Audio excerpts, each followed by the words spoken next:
welcome to today's episode of Rusty Duck Garage. Hey, today we have our 1969 Chevrolet Custom 10 C10 pickup. And I'm going to tell you 5 reasons why I like these old Chevrolet C10 trucks. And I'm going to tell you 5 reasons why I like this Chevrolet C10 truck. Number 1, these trucks are inexpensive. Cat. If you like a car that you can take to a car show or a cruise in or something like that. The Camaros, Corvettes, Chevelles, Novas have just all gotten so expensive, they're just not affordable. So that's the one reason why I like these trucks, is the cost. The second reason is I think these trucks just look fantastic. I think they got good style lines where you start from 1967 clear up to 1987. I have to say the 1968 Chevrolet C10 is my favorite. The C10 in 68 had a sloped nose on the hood, and it was pancaked a little bit lower, and it did have the side marker lights. Most people don't like the side marker lights. They take them off. The 67 did not have those, but I like them, especially when they're lit up. I think they look good. They give a little bright work to the truck. The third reason that I like these trucks is they're purposeful. You can use them. You got an 8-foot box to haul things in, or a 6-foot in the short beds. Personally like the short beds. They take less space up in the garage.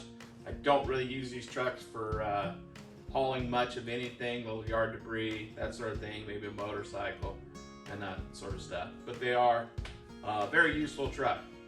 Take a 67, 8, 9 Camaro, yeah, you're probably not going to use it to haul yard debris with it. The fourth thing that I really like about these trucks is they're a little more advanced than the earlier trucks, like let's say 60s, 61 up to 66.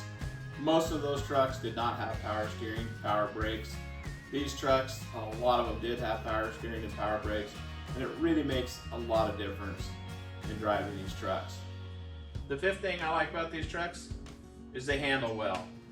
This truck, in stock form, handles very well. I feel comfortable going down the road 65, 70 miles an hour. It's comfortable in the cab, not a lot of road noise, just a nice driving truck. So that's the 5 things I like about these trucks. Now I'm going to show you 5 things that I like about this particular truck. Number 1, again, the price. This truck, money. That's right, money. Took it on a trade from my cousin, and I allowed $6,500 for this truck in the condition it was in. It was really in pretty good condition. The paint is reasonably good. It's not a high-end paint job, but it's a decent paint job. It looks good, enough to cruise and that sort of thing. The second thing that I like about this truck is the color. I think this green with the white cap on it looks very nice. Gets lots of compliments. The third thing I like about this truck is most of the issues in this truck were already taken care of. The owner in this truck had rebuilt the top end in the engine, put another carburetor on it, put electronic ignition in it, fixed the exhaust, didn't do anything fancy there. Power steering, power brakes all work. They don't leak, doesn't leak coolant. Radiator appears to be in good condition. Also did brakes on the truck, all the way around. Appears to have new brakes all the way around, although still drum brakes in the front. 71, 72 would have had disc brakes most likely. Maybe all of them did. So most of the mechanical repairs on this truck were already done. It starts good, stops good, it drives nice down the road. Now there was one thing, is the coil springs on it had been heated with a torch to lower it. And we've since taken care of that problem. The fourth thing I like about this truck is it has a 373 positive traction rear differential with brand new Yukon axles in the rear.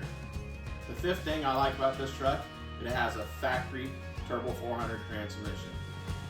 And when it shifts from first to second gear, it's nice, firm, and will bark the tires.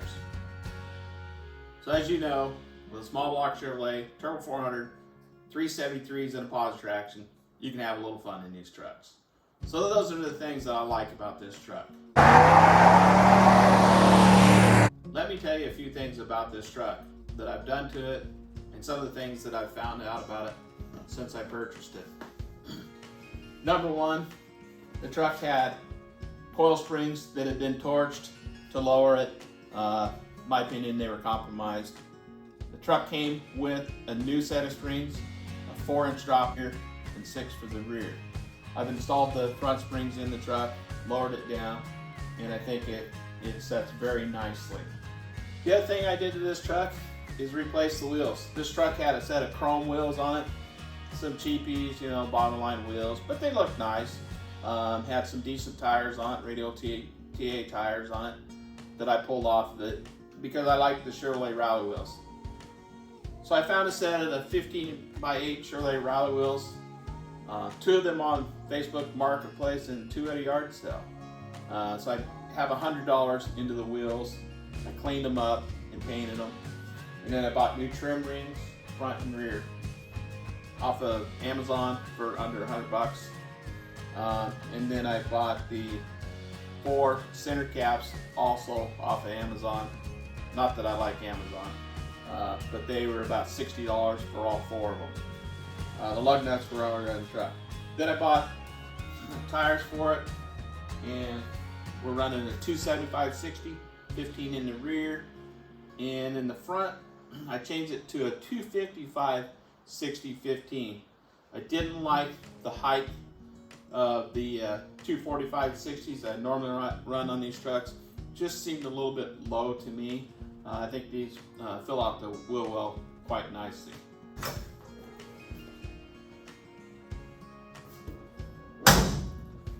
One of the things that I learned on this truck is that put your park lights on, that the side marker lights do not work.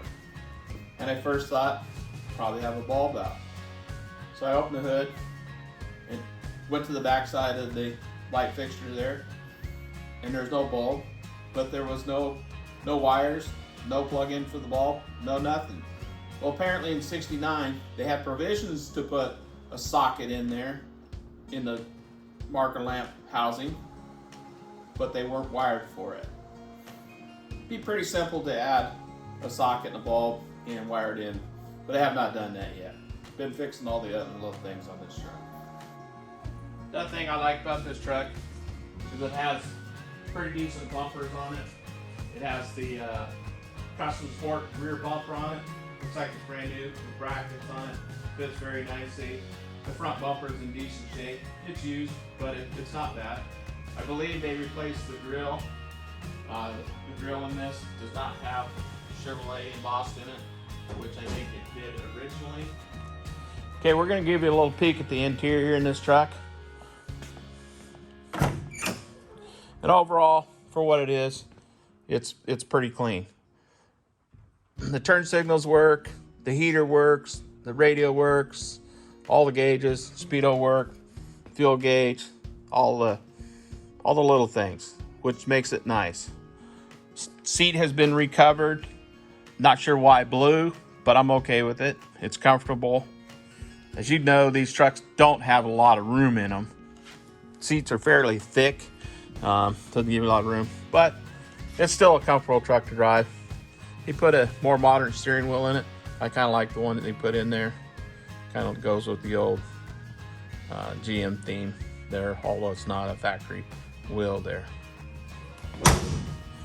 Overall, I really like this truck. It's a nice driving truck.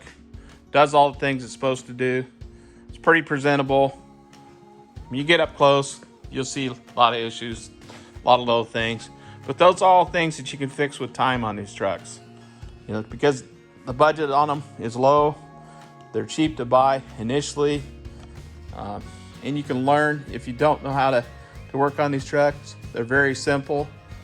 The fuel pump on this truck went out the other day, and I was able to buy a brand new fuel pump for this truck for under $20. That's pretty good. 2 bolts to replace it and 1 fuel line. Pretty simple. Well, I hope you liked today's video. If you would, please hit that like button, that subscribe button. And if you want to comment, leave a comment down below. And we'll catch you next time at Rusty Duck Garage.